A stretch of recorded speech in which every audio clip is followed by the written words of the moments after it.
Hi everyone, how are you all? I hope you must be doing good. This is me Khan Rizwani. Welcome back to my channel. So many of you haven't subscribed yet. Please subscribe my channel. So student, today we will gonna talk about effects of oxidation and reduction in our life. So this is basically comes under the chapter of standard first chemistry, which is chemical combination and reaction. Let's start the video. So student, अब oxidation and reduction को जानने के बाद हम इस video में discuss करेंगे उनके इफ़ेक्ट्स क्या हैं हमारे डे टू डे लाइफ में, कैसे ये oxidation and reduction reaction, basically जिसको रिडॉक्स रिएक्शन कहते हैं, ये हमारे लाइफ में कैसे अफेक्ट करता है। तो चलिए जानते हैं।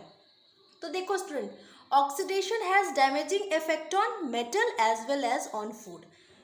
ऑक्सीडेशन हमारे मेटेलिक सब्सटेंस को भी अफेक्ट करता है और आपको पता है ये हमारे खाने को भी अफेक्ट करता है।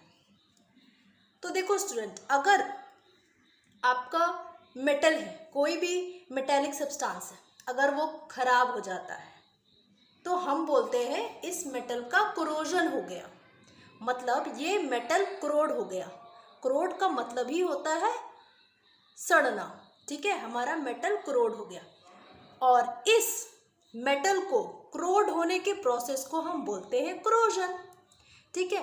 तो मेटल हमारा करोड क्यों होता है स्टूडेंट? क्योंकि हम तो टॉपिक ही पढ़ रहे हैं, effect of oxidation and reduction reaction in our life. मतलब इस मेटेलिक सब्सटेंस पे ऑक्सीडेशन होता होगा, है ना, हमारा टॉपिक ही बता रहा है।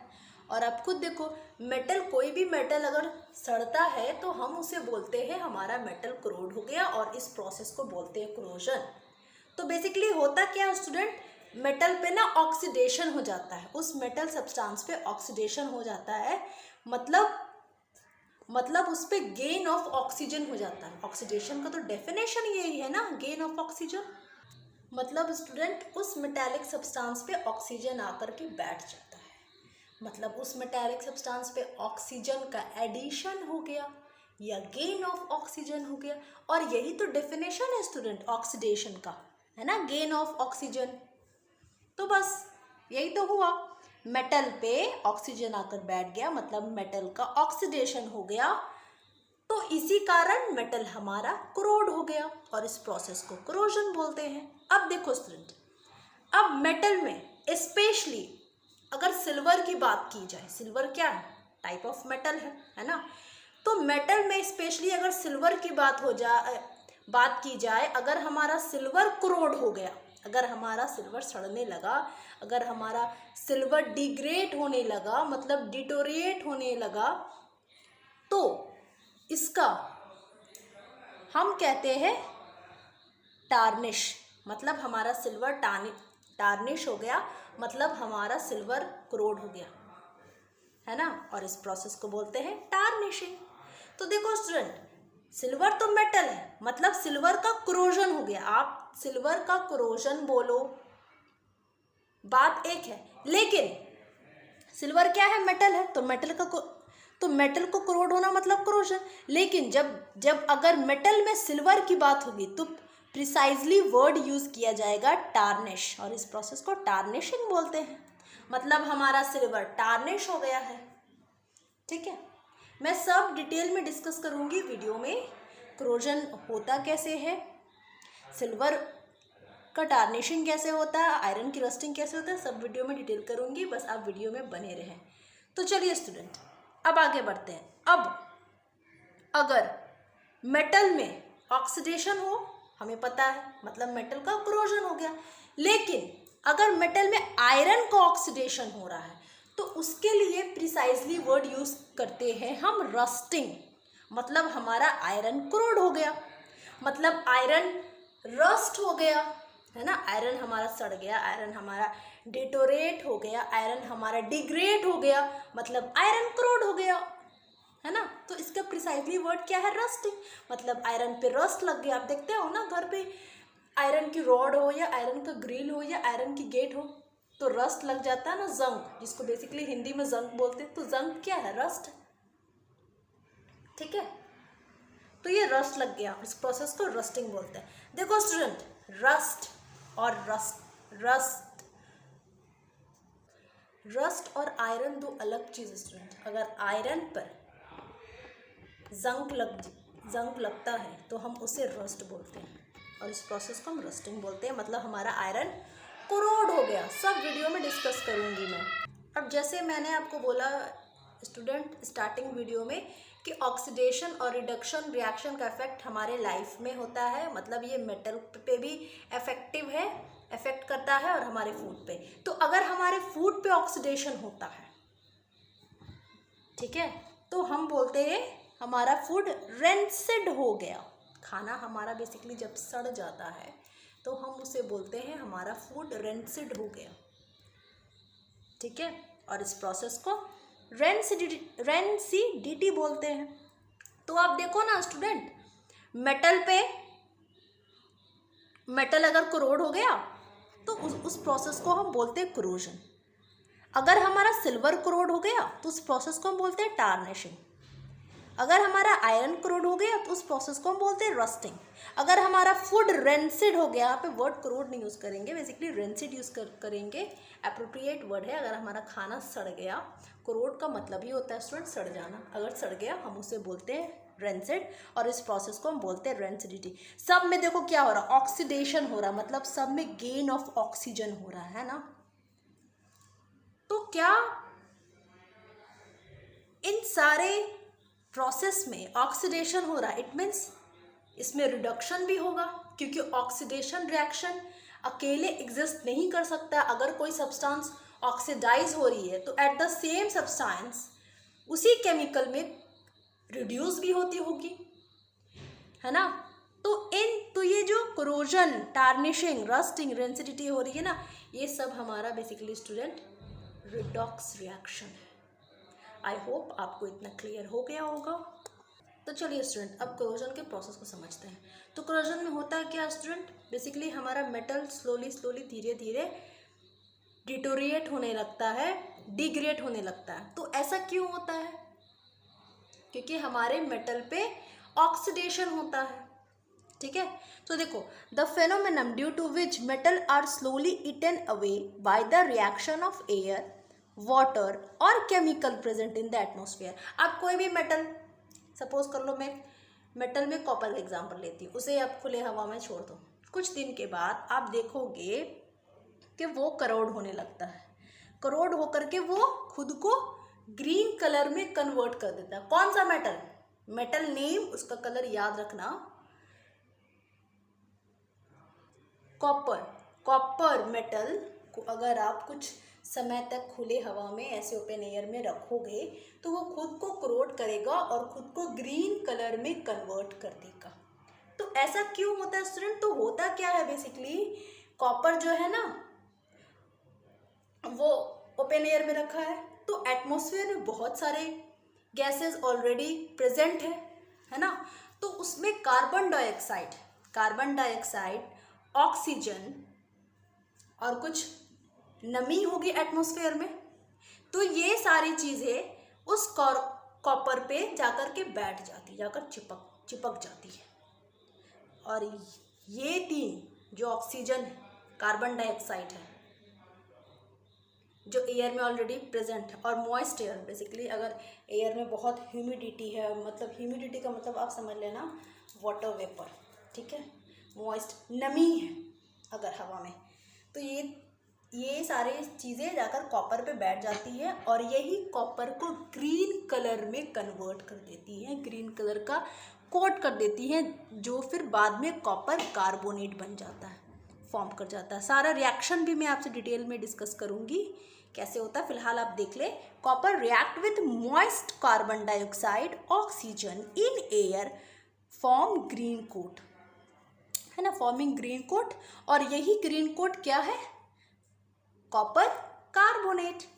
चलिए अब इस पे अब देखो स्टूडेंट, चलिए केमिकल रिएक्शन देखते हैं। Copper which is in solid form, carbon dioxide gaseous, oxygen gaseous, ठीक है। ये कार्बन डाइऑक्साइड और ऑक्सीजन ऑलरेडी एयर में प्रेजेंट है, और H2O ये भी एयर में प्रेजेंट है, मॉइस्चर है ना, एटमॉस्फेयर में कार्बन डाइऑक्साइड भी है, ऑक्सीजन भी है, और वो एटमॉस्फेयर में जहाँ पे जहाँ पर ज़्यादा मॉइस्चर हो, मतलब ज़्यादा नमी हो। नमी का मतलब ह्यूमिडिटी, मतलब कि एयर में थोड़ा वाटर का कंटेंट हो, मतलब वाटर वेपर थोड़ा हो, ठीक है। तो ये सारे रिएक्ट करेंगे केमिकली और कॉपर को कॉपर कार्बोनेट में कन्वर्ट कर देंगे, ठीक है। और यही कॉपर कार्बोनेट रिस्पॉन्सिबल है कॉपर को आफ्टर कोरोजन ग्रीन कलर देने में, ठीक है। मतलब आपका कॉपर कोरोड हो गया, सड़ गया। सड़ा क्यों? कार्बन डाइऑक्साइड, ऑक्सीजन और पानी, जो पानी बेसिकली मतलब यहाँ पर नमी की बात हो रही है जो एयर में प्रेजेंट है, उसके साथ केमिकली रिएक्ट हो गया और carbon copper, sorry not carbon, copper carbonate में खुद को कन्वर्ट कर लिया। और यही रिस्पॉन्सिबल है कॉपर कार्बोनेट ही रिस्पॉन्सिबल है ग्रीन कलर देने में, ओके। अब देखो स्टूडेंट, अब ज़रा हम रस्टिंग के बारे में पढ़ते हैं। आयरन अगर सपोज कर लो हमारा कोरोड हो गया तो क्या होगा? मैं सिल्वर की भी बात करूँगी, डोंट वरी, बस वीडियो में आप बने रहें। रस्टिंग की बात करते हैं, चलो। Corrosion of iron is precisely called rusting. मैंने आपको बताया ना, अगर हमारा आयरन कोरोड हो गया तो उसके लिए एप्रोप्रिएट वर्ड है जिसको हम बोलते हैं रस्टिंग। मतलब हमारा आयरन रस्ट हो गया, हमारा आयरन कोरोड हो गया। तो when iron object is left, इसकी भी कहानी वही है स्टूडेंट। अगर आप कोई भी आयरन ऑब्जेक्ट को कुछ समय के लिए ऐसे खुले में रख दो, खुले में मतलब है कि जहाँ पर डैम एयर का मतलब समझो, बहुत बेसिक समझा रही हूँ। ऐसे आपको ये क्लास 7th केमिस्ट्री में भी पढ़ना है, फिजिकल एंड केमिकल चेंज में पढ़ना नहीं है, बेसिकली आप पढ़ चुके होंगे क्योंकि ये क्लास 10th की टॉपिक डिस्कस कर रही हूँ, लेकिन आपको क्लास 7th में भी पढ़ना था या आप पढ़ चुके होंगे। तो देखो स्टूडेंट, आप कुछ समय के लिए और आयरन ऑब्जेक्ट को खुले में छोड़ दो, ठीक है। तो एटमॉस्फेयर में क्या क्या प्रेजेंट है स्टूडेंट? ऑक्सीजन। वो ऑक्सीजन और जो एटमॉस्फेयर में नमी प्रेजेंट है, मैंने यहाँ पर आपको क्या बोला? When an iron object is left in dam air. Dam air मतलब कि उस एयर में ऑक्सीजन भी है और वाटर मॉलिक्यूल भी प्रेजेंट है, थोड़ा है ना, थोड़ा ह्यूमिड है, थोड़ा नमी है उसमें, थोड़ा पानी का कंटेंट है थोड़ा उस एयर में। उसको कुछ समय के लिए छोड़ दो, for a considerable time, it get covered with a red brown flaky substance which is called rust, and the process is called rusting of iron. तो स्टूडेंट आपने देखा होगा गेट अगर आयरन के होते हैं या ग्रिल्स आयरन के होते हैं, कुछ समय के बाद आपने देखा होगा कि उस पर रस्ट का फॉर्मेशन हो जाता है ना, जंग लगता है। तो ये होता क्यों स्टूडेंट? क्योंकि एटमॉस्फेयर में बहुत सारे गैसेस प्रेजेंट है, बेसिकली ऑक्सीजन, और हमारा अगर एटमॉस्फेयर में नमी है तो बहुत जल्दी रस्ट लगता है, तब आयरन बहुत जल्दी डिटोरिएट होता है, डिग्रेड होता है, मतलब आयरन बहुत जल्दी क्रोड होता है, जंग लगता है उसमें। तो देखो स्टूडेंट, रस्ट का फॉर्मूला देख लो, Fe2O3.XH2O, इसे हम बोलते हैं रस्ट, ठीक है। आप रस्ट बोलो या आयरन ऑक्साइड बोलो, क्योंकि देखो Fe क्या होता है? आयरन ही होता है ना। O oxide. जब भी किसी भी केमिकल इक्वेशन में किसी भी सब्सटेंस के साथ अगर O लगता है तो वो सिंपली ऑक्साइड है, मतलब उसमें ऑक्सीजन का एडिशन है, वो ऑक्सीजन है, ठीक है। तो आयरन ऑक्साइड हो गया ना, आयरन ऑक्साइड, या आप रस्ट बोलो, या इसे आप हाइड्रेटेड आयरन 3 ऑक्साइड बोलो। देखो स्टूडेंट, मतलब एक ही है बट इनके 3 नेम हैं। आप या तो रस्ट बोलो, या आप आयरन ऑक्साइड बोलो, या आप हाइड्रेटेड 3 ऑक्साइड। अब देखो हाइड्रेटेड मतलब मैंने आपको बताया है केमिस्ट्री में कभी भी अगर हाइड्रेटेड हाइड्रस की बात हो या अगर सॉल्यूशन की बात हो तो आप समझ जाना यहाँ पर वाटर मॉलिक्यूल की बात हो रही है। तो हाइड्रेटेड आयरन Fe क्या है? Iron 3 oxide. देखो हाइड्रेटेड है ना, iron, this is iron, Fe क्या है? आयरन है, आयरन का सिंबल Fe होता है। 3 ऑक्साइड, 3 ऑक्साइड, मतलब ये आयरन ऑक्साइड हाइड्रेटेड फॉर्म में है, मतलब आयरन ऑक्साइड में थोड़ा नमी है, हाइड्रेटेड फॉर्म में है। तो आप रस्ट बोलो या आयरन ऑक्साइड बोलो या हाइड्रेटेड आयरन थ्री ऑक्साइड बोलो, सबका मतलब सेम है। तो ये बेसिकली स्टूडेंट रस्ट का फॉर्मूला है, क्या है, Fe2O3.XH2O। अब ये .XH2O क्या है, कई सारे स्टूडेंट सोचते होंगे ना कि .XH2O क्या है। डोंट वरी, बस वीडियो में बने रहें, सब डिस्कस करूंगी। अब देखो student, rust is different from iron. Iron और रस्ट ये दो अलग बात है, आप इसे एक मत समझ लेना। देखो आयरन पर अगर ऑक्सीजन और वाटर मॉलिक्यूल अगर चिपक जाए तब ये रस्ट में कन्वर्ट हो जाता है। तो वही ना दो अलग, आयरन पे अगर आपका आयरन क्रोड हो गया तब वो रस्ट होता है, ठीक है। तो इसलिए rust is different from iron on which it get deposit, मतलब आयरन पे रस्ट डिपॉजिट हो जाता है, मतलब आयरन खुद को रस्ट में कन्वर्ट कर देता है। किन किन कंडीशन में, अगर ऑक्सीजन हो या मॉइस्ट एयर हो। तो देखो स्टूडेंट, मैं कंडीशन में डिस्कस कर रही हूँ। कंडीशन नेसेसरी फॉर रस्टिंग क्या है, प्रेजेंस ऑफ ऑक्सीजन, एयर में ऑक्सीजन होना चाहिए, ये दो चीज़ें होनी ही चाहिए, तभी आपका आयरन रस्ट लगेगा, रस्ट का फॉर्मेशन होगा, वरना उस पर रस्ट का फॉर्मेशन नहीं होगा। तो पहला आप जान गया स्टूडेंट, ऑक्सीजन जो कि आपको एयर से ऑलरेडी आयरन को मिल रहा है, और प्रेजेंस ऑफ वाटर और वाटर वेपर जिसको हम मॉइस्चर भी बोलते हैं, है ना। मतलब कि हवा में ऑक्सीजन तो अवेलेबल है ही ऑफ कोर्स, लेकिन साथ में हवा में नमी भी है, मॉइस्चर भी है, मतलब वाटर वेपर का भी कंटेंट है, वाटर का भी कंटेंट है। और इसको डैम एयर बोलो या मॉइस्ट एयर बोलो, मॉइस्ट एयर में आपको ऑक्सीजन भी मिल जाएगा और वाटर वेपर भी मिल जाएगा, है ना। तो वाटर वेपर और ऑक्सीजन को कलेक्टिवली आप मॉइस्ट एयर बोल दो या डैम एयर बोल दो। अब भैया एयर है तो ऑक्सीजन तो होगी ऑब्वियसली, क्योंकि ऑक्सीजन नहीं है तो फिर लाइफ कैसे एग्जिस्ट करेगी अर्थ पे, ओके। तो डैम एयर भी, डैम एयर का मतलब ये था moist air also contain water vapour, मैंने अभी आपको बताया moist air also contain water vapour. Thus damp air alone provide, alone damp air अकेला प्रोवाइड करता है ऑक्सीजन भी वाटर भी, which is required for rusting of iron to occur, है ना, ठीक है। तो रस्ट, आयरन का रस्ट फॉर्म, आयरन को रस्ट फॉर्म करने के लिए क्या चाहिए स्टूडेंट, हमें ऑक्सीजन चाहिए और थोड़ा हवा में एयर में नमी होनी चाहिए, तभी आयरन रस्ट फॉर्म होगा। देखो student, again ordinary water always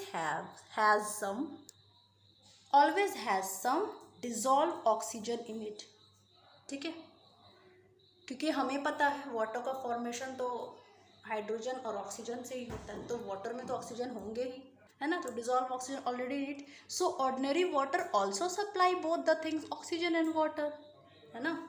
तो ऑर्डिनरी वाटर में वैसे भी वाटर ऑक्सीजन से ही बनता है, आपने पढ़ा है H2O, 2 molecule of hydrogen and 1 molecule of oxygen, हो गया। तो वाटर भी मिल रहा है, ऑक्सीजन नहीं मिल रहा है, तो वैसे भी ऑर्डिनरी वाटर भी काफ़ी है आयरन को रस्ट करने के लिए, क्योंकि कंडीशन क्या था, ऑक्सीजन और वाटर दोनों मिलना चाहिए, मतलब मॉइस्ट एयर होना चाहिए या एयर में वाटर वेपर का कंटेंट होना चाहिए, है ना। तो इन्हें वाटर और ऑक्सीजन दोनों मिल रहा है, नमी मिल रही है ना, पानी से इनको नमी मिल रही है, और पानी में ही ऑक्सीजन ऑलरेडी मौजूद है, क्योंकि पानी ऑक्सीजन से ही तो बनता है, ऑक्सीजन और हाइड्रोजन से, तो हमारा रस्ट लग गया। अब देखो student, Fe iron, O2 oxygen, H2O water, तो आयरन पे जब ऑक्सीजन और वाटर जब आकर चिपक के बैठ गए आयरन पे, ये तीनों केमिकली रिएक्ट हो गए, तो ये खुद को रस्ट में कन्वर्ट कर दिए, वही मैंने लिखा Fe2O3.XH2O which is also called rust और आयरन ऑक्साइड और हाइड्रेटेड आयरन 3 ऑक्साइड। अब इसे बैलेंस में, आप बैलेंसिंग यहाँ पे कोई इशू नहीं है, क्योंकि आप बैलेंस करना जान गए होंगे, अगर नहीं जानते डोंट वरी, मैंने प्लेलिस्ट में ये वीडियो अपलोड कर दी है, आप केमिकल रिएक्शन एंड इक्वेशन में प्लेलिस्ट में जाकर एक्सेस कर सकते हो, class 10th chemistry 4th chapter, okay. अब देखो ये बैलेंस्ड फॉर्म है इसका, ओके। अब मैंने आपको बताया था ना स्टूडेंट, ये .X एक्चुअली होता क्या है, तो ये कुछ नहीं है स्टूडेंट, ये वाटर मॉलिक्यूल, H2 क्या है, वाटर है, ये वाटर मॉलिक्यूल आपको बता रहा है वाटर मॉलिक्यूल का नंबर कितना है, इसलिए यहाँ पर डॉट एक्स है, क्योंकि ये फिक्स्ड नहीं है ना, ये वैरी करता है। ठीक है, जहाँ पे जिस पर्टिकुलर जगह पे आपका आयरन को रखा गया है वहाँ पे एयर में कितना ह्यूमिडिटी है, मतलब कितना उस एयर में वाटर का कंटेंट है, वो यहाँ पे डॉट एक्स में डिसाइड करता है। लेकिन चूंकि हमें नहीं पता है इसलिए ये वैरी करता है, आपने कहाँ पर आयरन को रखा है, किस एटमॉस्फेयर में रखा है, किस जगह पे रखा है, जहाँ पर ह्यूमिड ज़्यादा है या कम है, इसलिए ये डॉट एक्स है। एक्स क्या है, the number of water molecule, x is simply the number of water molecule which is not fixed, fix नहीं है। क्यों फिक्स नहीं है, क्योंकि ये डिपेंड करता है on the content of moisture, मतलब जहाँ पर आपने आयरन को रखा है वहाँ पे कितनी मॉइस्चर, कितनी नमी है, वहाँ पे कितनी वाटर मॉलिक्यूल है, तो वहाँ पर जितनी वाटर मॉलिक्यूल होंगे उनके जगह पे एक्स की जगह पे वो आ जाएंगे, फिक्स्ड हो जाएंगे, यहाँ पर एक्स की जगह पे वो आ जाएंगे। बट हमें पता नहीं है कि कितनी वाटर मॉलिक्यूल वहाँ पर, इसलिए हमने डॉट एक्स लिख दिया। आई होप आपको इतना क्लियर हो गया होगा। अब देखिए student, Fe2O3 dot XH2O, XH2O मतलब water will come in the form of moisture in crystalline form, water तो ये मॉइस्चर फॉर्म में आएंगे, मतलब क्रिस्टलाइन फॉर्म में आएंगे। ठीक है, अब देखो स्टूडेंट, अब किन किन जगह पे आयरन, किन किन कंडीशन पे आयरन पे रस्ट लगता है ये हमने पढ़ लिया, ऑक्सीजन और वाटर वेपर, मतलब हवा में नमी होनी चाहिए। अब हम पढ़ेंगे स्टूडेंट किस किस कंडीशन पे आयरन पे रस्ट बहुत जल्दी लगता है।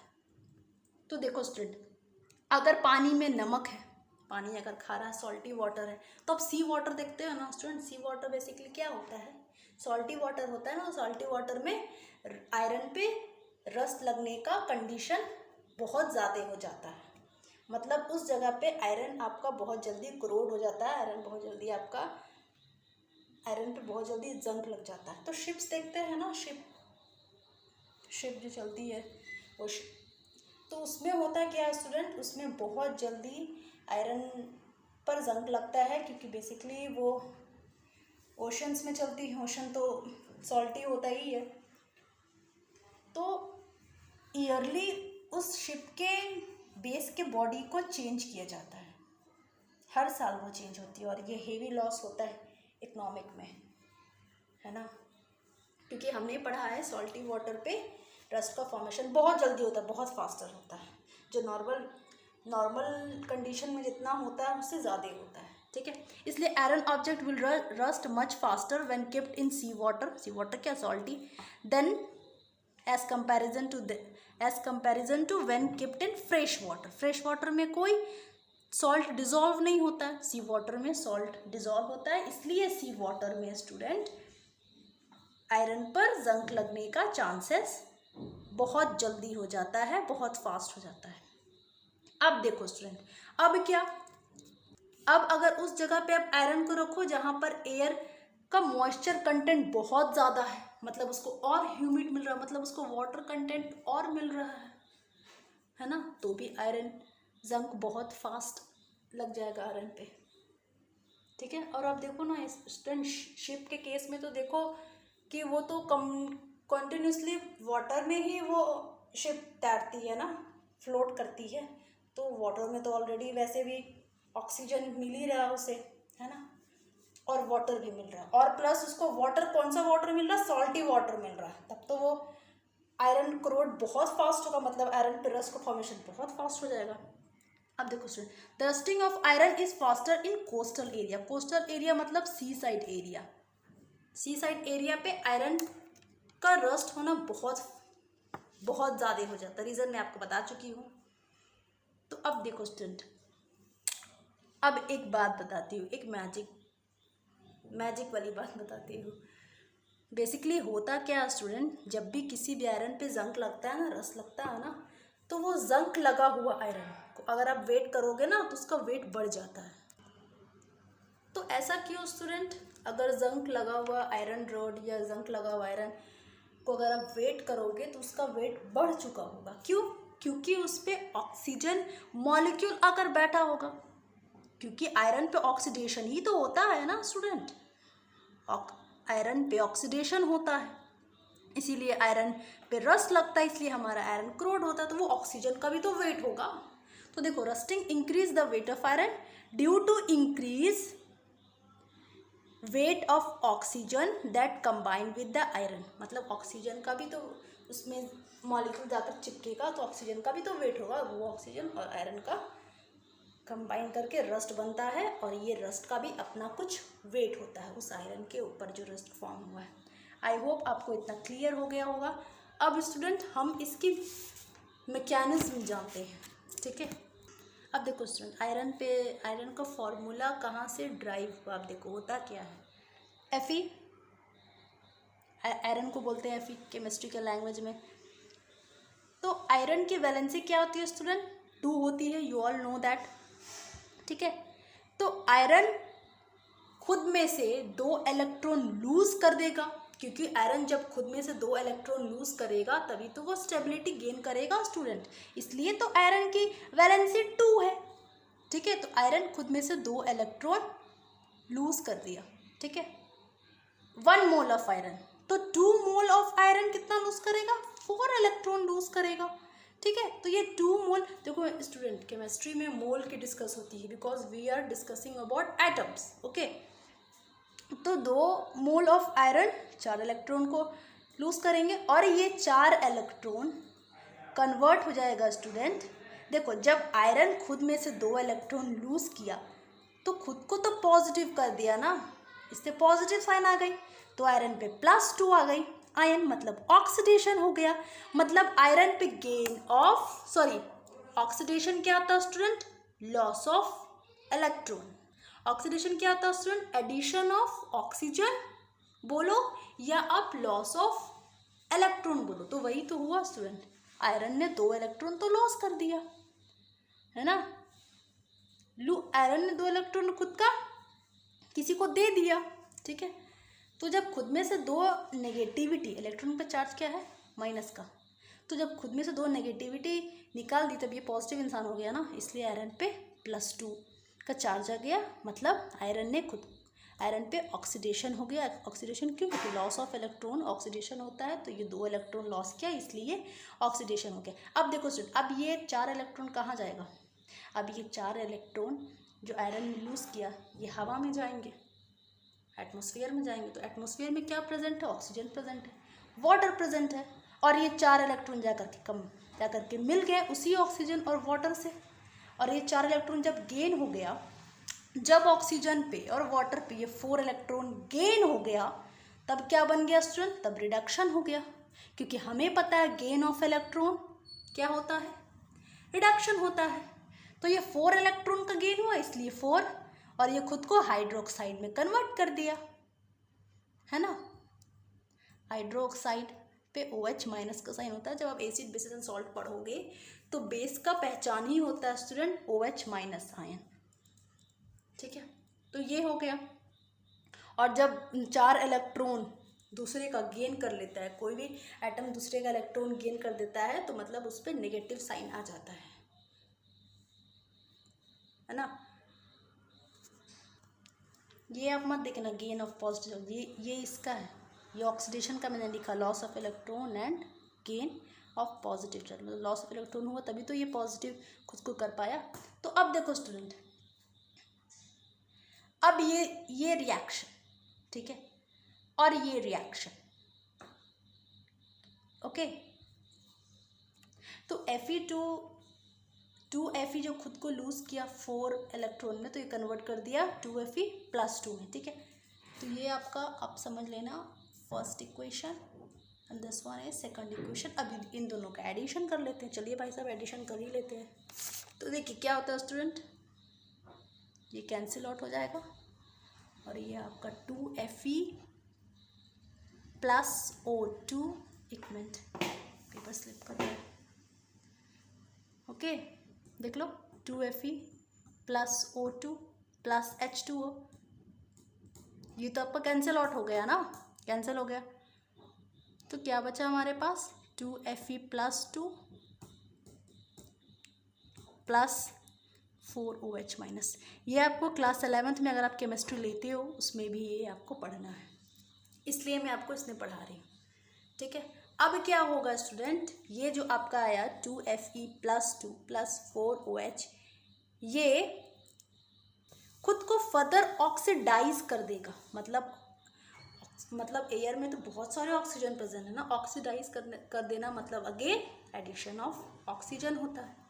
तो एक और ऑक्सीजन फर्दर ऑक्सीडाइज करके ये खुद को रस्ट के फॉर्मूला आपका ड्राई हो गया, ये रस्ट में कन्वर्ट कर देंगे, जिस Fe2O3.XH2। ये आपको 11th स्टैंडर्ड में भी पढ़ना है, इसलिए मैंने यहाँ पर डिस्कस किया। तो चलिए स्टूडेंट, रस्टिंग आपने समझ गई, आप कोरोजन समझ गए कॉपर का। तो अब हम पढ़ते हैं सिल्वर के बारे में। अगर क्या होता है, अगर हमारा सिल्वर कोरोड हो जाता है तो इस प्रोसेस को हम बोलते हैं टार्निशिंग। मतलब अगर हमारा सिल्वर कोरोड हो गया तो उसके लिए एक वर्ड है टार्निश होना, और इस टार्निश के प्रोसेस को हम बोलते हैं टार्निशिंग। देखो, corrosioning of silver metal is called tarnishing. Silver का क्या सिंबल है, Ag। ओके, तो मेटल में स्पेशली सिल्वर अगर एयर से एक्सपोज होता है, मतलब एयर के कांटेक्ट में आता है, और बेसिकली एयर में बहुत सारे गैसेस प्रेजेंट है, तो बेसिकली इसमें सल्फर के कांटेक्ट में आता है और वो फॉर्म कर देता है कोटिंग ऑफ सिल्वर।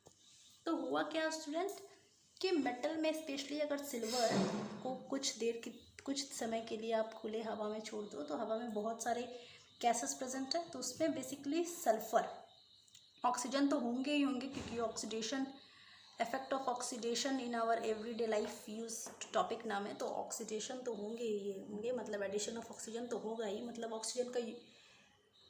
ऑक्सीजन तो होंगे ही होंगे। ओके, तो सिल्वर, ठीक है, ऑक्सीजन इन पर आकर बैठ गया, और इनमें हाइड्रोजन सल्फाइड आकर अंदर बैठ जाता है, जिसका नाम है H2S।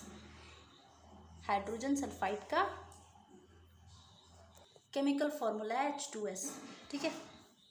तो ये खुद को, मतलब सिल्वर को सिल्वर सल्फाइड में कन्वर्ट कर देंगे, समझ गए।